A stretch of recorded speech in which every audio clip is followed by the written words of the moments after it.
What is percentage? The word percent is made up of two words, per and cent, where per means divide and cent means 100, yet divided by.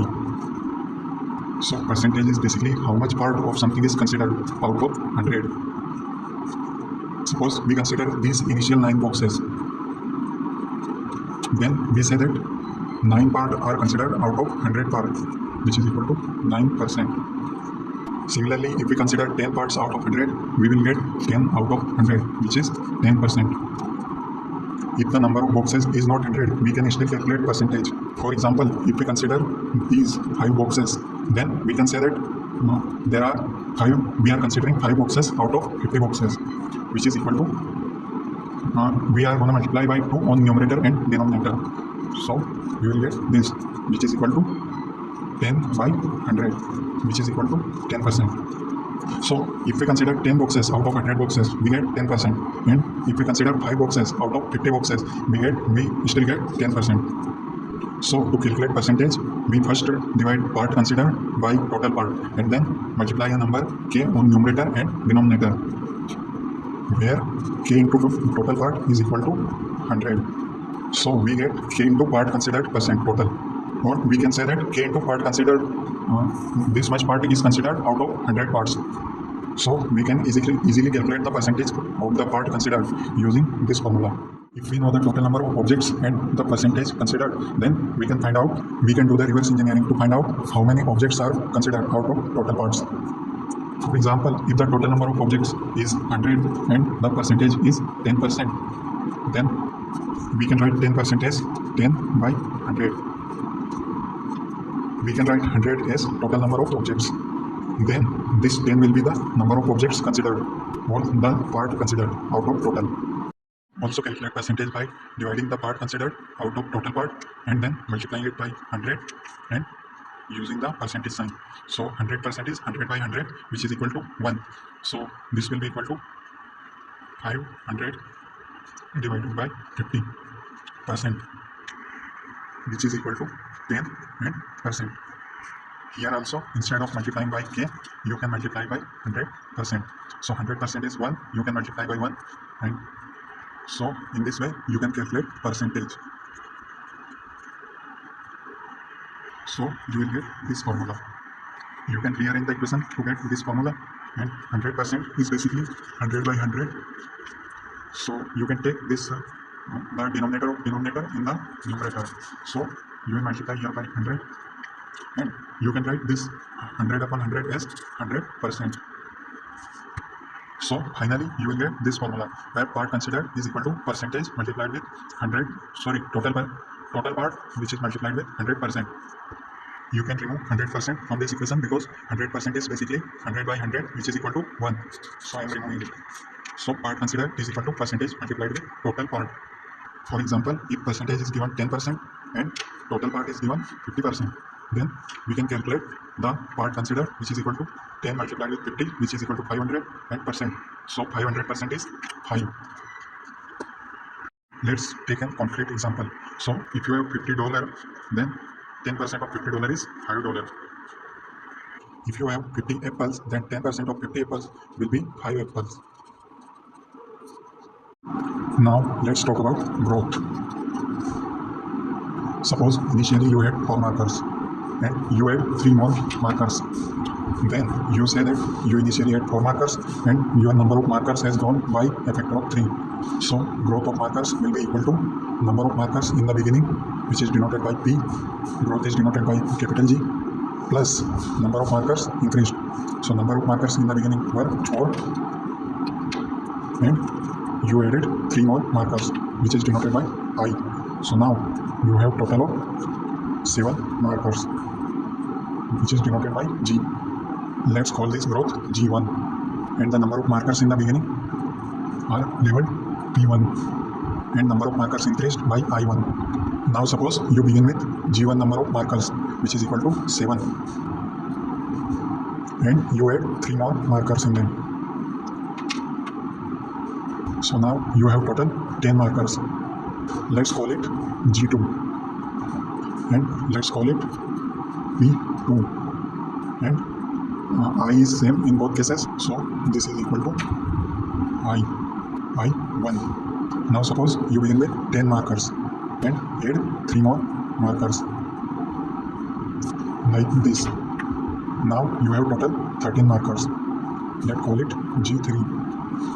Let's call it P3, and this is same as I1. If you keep adding it this way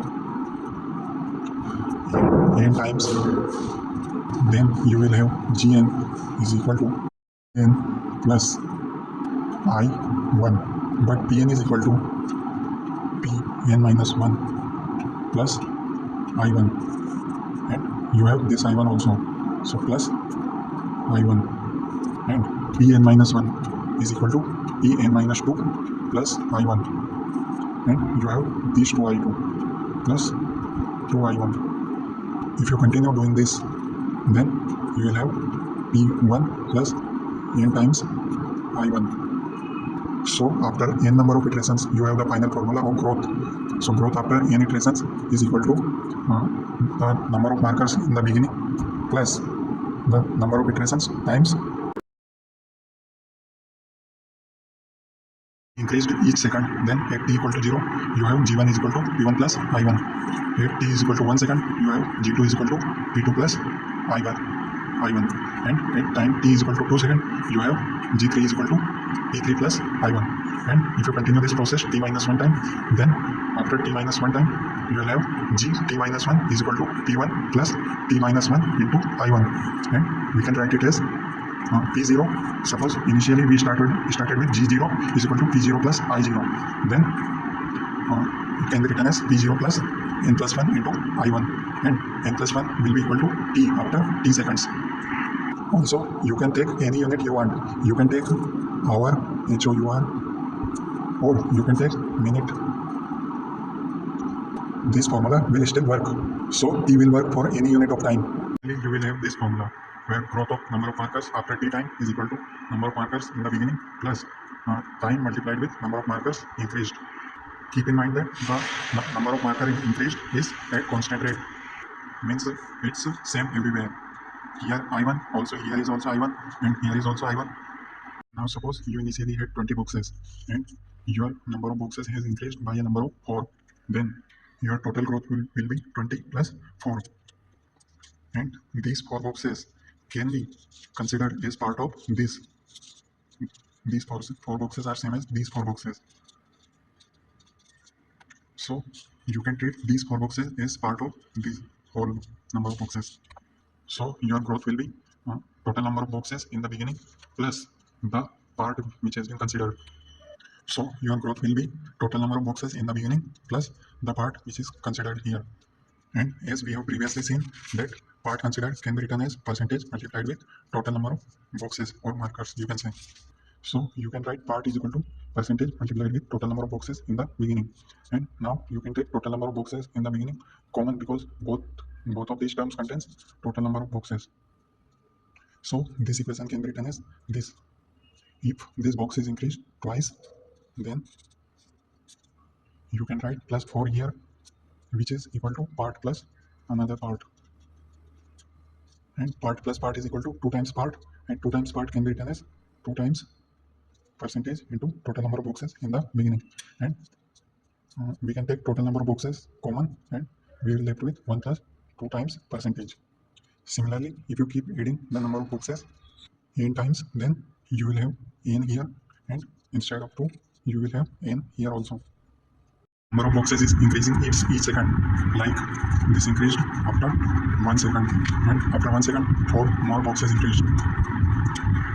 Then we can say that these parts are increasing per second, and here we can also divide by second, but I'm gonna write it in the numerator of percentage. So growth will be equal to total number of boxes in the beginning plus n times percentage per second multiplied with total number of boxes in the beginning. And you can also use any unit of time you want. So I'm just gonna replace s with unit time.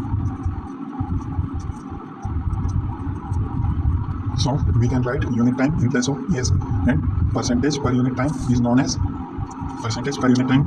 rate. Careful that percentage is with percent sign. If you don't use this percent sign, then you need to divide whole thing by 100. So growth can be written as total number of boxes in the beginning and 1 plus n times, and you can replace percent upon unit time with rate. It's like in previous example, we wrote n plus 1 is equal to t. Here as well, we can treat n as the total time passed. But in previous example, when we added the first part, we took time is equal to 0.